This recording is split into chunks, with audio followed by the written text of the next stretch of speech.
Ներքին գործերի նախարար Արփինե Սարգսյանը հունվարի 7-ին անցկացրել է աշխատանքային խորհրդակցություն։ Մասնակցում էր ներքին գործերի նախարարության ենթակածառայությունների կառուցվածքային ստորաբաժանումների ղեկավար կազմը։ Նախարարին ներկայացվել 2025 թվականին իրականացված միջոցառումները, ձեռքբերումներն ու բացթողումները, 2026 թվականին նախատեսված առաջնահերթություններն ու կոնկրետ ուղղություններով ծրագրերը։ Նախարար Սարգսյանը հանձնարարել է ապահովել 2025 թվականին ախտորոշված խնդիրների լուծումը եւ 2026 թվականի առաջին կիսամյակի համար նախատեսված առաջնահերթությունների ամբողջական կատարումը սահմանված ժամկետում։ Արփինե Սարգսյանը հանձնարարել է ներքին գործերի նախարարության շրջանակում ամբողջացնել թվայնացման քարտեզը, ներառելով արդենից թվայնացված եւ ընթացիկ թվայնացման բաղադրիչներն ու պլանները, որոնք առաջիկայում կիրականացվեն։ Տրվել են հանձնարարություններ նախարարության ենթակա բոլոր մարմիններին իրենց գործառույթների շրջանակում համապատասխան ուղղություններով աշխատանքներն ապահովելու վերաբերյալ։ Ենթակա աշխատակիցների աշխատանքի իրական ծավալներին ծանոթանալու եւ տեղում կազմակերպչական ու տեխնիկական խնդիրներն արձանագրելու նպատակով ներկայացվել է առաջարկ, որ ղեկավարներն աշխատանքային 1 օր անցկացնեն ենթակա ծառայություններում անմիջականորեն մասնակցելով ստորաբաժանումների գործառույթների իրականացմանը։ Նախարարը դրական գնահատելով առաջարկը հանձնարարել է կազմակերպել համապատասխան աշխատանքային գործընթացը ստորաբաժանումներում։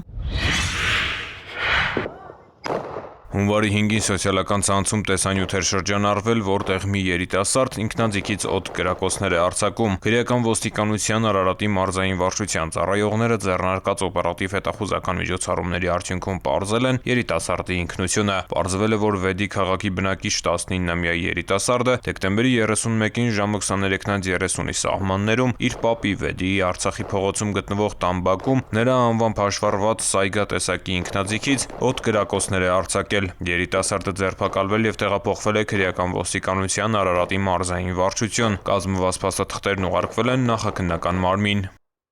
Ծանուցում հանցագործության համար մեղադրվողը համարվում է անմեղ, քանի դեռ նրա մեղավորությունն ապացուցված չէ քրեական դատավարության օրենսգրքով սահմանված կարգով, դատարանի օրինական ուժի մեջ մտած դատավճռով։ Օրերս համացանցում շրջանառվում էր տեսանյութ, որում ներքին Գետաշեն Մարտունի ճանապարհին մի քանի ավտոմեքենայի վարորդներ երթևեկում են ուղևորների փոխադրման կանոնները խախտելով եւ վարում հանդիպակաց գոտիով։ Գեղարքունիքի մարզի պարեկները պարզել են վարորդների ինքնությունը, մեքենաները հայտնաբերվել եւ տեղափոխվել են պահպանվող հատուկ տարածք, իսկ վարորդների նկատմամբ կազմվել են վարչական իրավախախտման վերաբերյալ արձանագրություններ։ Իդեպ տեսանյութը նկարահանվել էր նորակոչիկներին զինվորական կոմիսարիատ ուղեկցելու ճանապարհին, եւ սա նմանատիպ առաջին դեպքը չէր։ Զորակոչերի ընթացքում լինում են դեպքեր, երբ նորակոչիկներին ճանապարհելու եկած մտերիմները մեքենայով խոչընդոտում են նորակոչիկներին տեղափոխող ավտոբուսի ընթացքը, կոպիտ կերպով խախտելով երթևեկության կանոնները եւ հաճախ ստեղծելով վթարային իրավիճակներ։ Տեղեկացնենք մեր քաղաքացիներին, որ նման դեպքերում պատասխանատվություն է նախատեսված նաեւ քրեական օրենսգրքով։ Հարգելի վարորդներ, ներքին գործերի նախարարության ոստիկանությունը հորդորում է խստորեն պահպանել ճանապարհային երթևեկության կանոնները, չվտանգել երթևեկության մասնակիցների, նաեւ ծառայության մեկնող նորակոչիկների կյանքն ու առողջությունը, լինենք կարգապահ եւ օրինահարկ։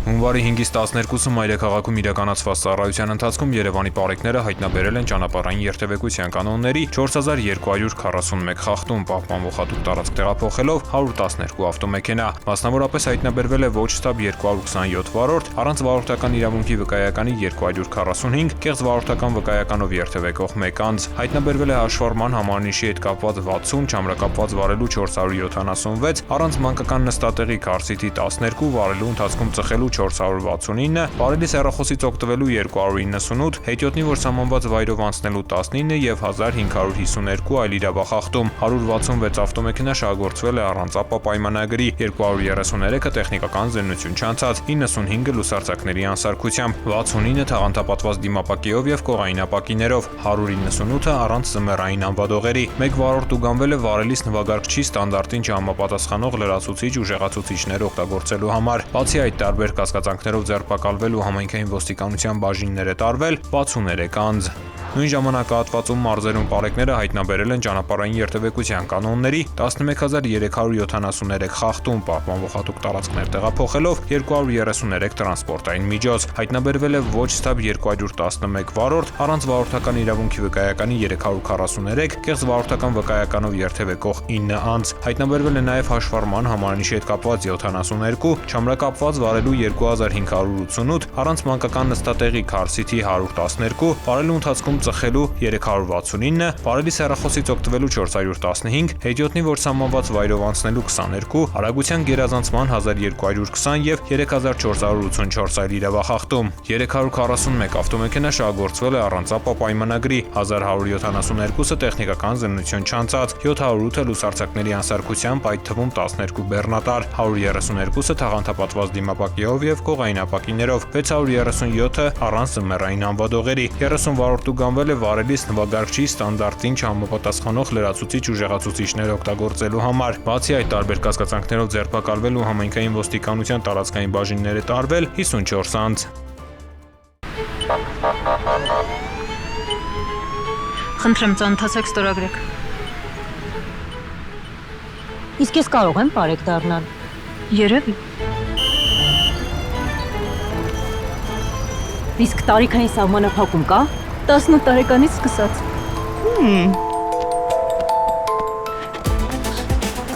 Իսկ ֆիզիկական պատրաստվածություն Կարևոր է։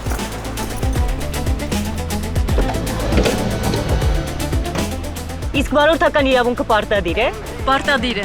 Իսկ եթե չունեք, ժամանակ կտանք, սովորեք եւ ձեռք կբերեք։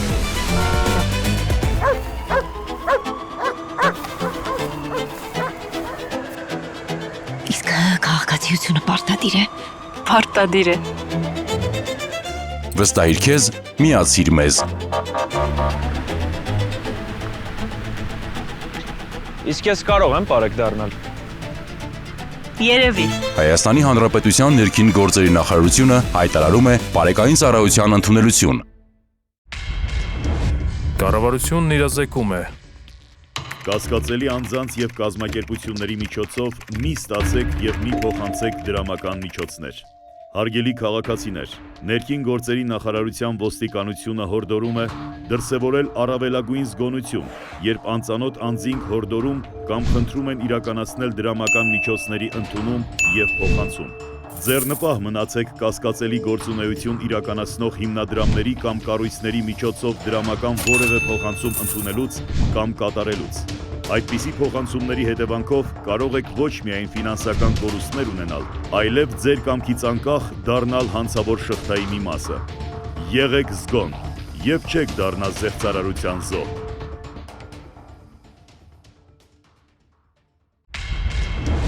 Կառավարությունն իրազեկում է։ Հայաստանի Հանրապետության ներքին գործերի նախարարության ոստիկանությունը հորդորում է. Հարգելի քաղաքացիներ, որևէ պատրվակով անծանոթ անձանց մի տրամադրեք անձնագրային եւ բանկային տվյալներ։ Մի փոխանցեք նաեւ համացանցի տարբեր հարթակներում գրանցված ձեր անհատական հաշիվների մուտքանունները, գաղտնաբառերը եւ SMS ծանուցմամբ ստացված մեկանգամյա կոդերը։ Նշված անձնական տվյալները փոխանցելով այլ անձանց, հավանական է, որ դրանք հետագայում օգտագործվեն տարբեր հանցավոր սխեմաներում ներգրաված անձանց կողմից, եւ արդյունքում կարող եք ոչ միայն զրկվել ձեր էլեկտրոնային դրամապանակների, բանկային հաշիվների, անհատական հաշիվների հասանելիությունից, այլև դառնալ ֆինանսական հափշտակությունների զոհ։ Հանցավորների ձեռքում հայտնված տվյալները կարող են օգտագործվել նաեւ այլ հանցագործությունների կատարման համար։ Եղեք զգոն, պահպանեք ձեր անձնական տվյալները։ Օգտակար խորհուրդներ վարորդներին ձմռանը երթևեկելիս։ Վարորդներին խորհուրդ է տրվում ձմռանը երթևեկել բացառապես ձմեռային անվադողերով, պահպանել տարածություն դիմացի մեքենայից, կտրուկ չարգելակել կամ փոխել արագությունը, փորձել վարել մեքենան ճամփեզրին մոտ, որտեղ կա նստած ձյուն։ Ինչ անել, երբ մեքենան արգելափակվել է ձյան մեջ։ Առաջին հերթին պետք չէ խուճապի մատնվել։ Ավելի լավ է փորձել փոստփորել արգելափակված անվի տակ եւ դրա տակ դնել հենարանային մակերես, օրինակ սրահի գորգը։ Դա կօգնի բարելավել ձգողականությունը եւ հաջողությամբ դուրս բերել մեքենան արգելափակումից։ Մերկասառույցը խիստ վտանգավոր երևույթ է։ Միշտ հետևեք եղանակային կանխատեսումներին։ Հիշեք խորհուրդները եւ եղեք պաշտպանված։ Եթե հայտնվել եք արտակարգ իրավիճակում, անհապաղ զանգահարեք ներքին գործերի նախարարության փրկարար ծառայության 911 հեռախոսահամարին։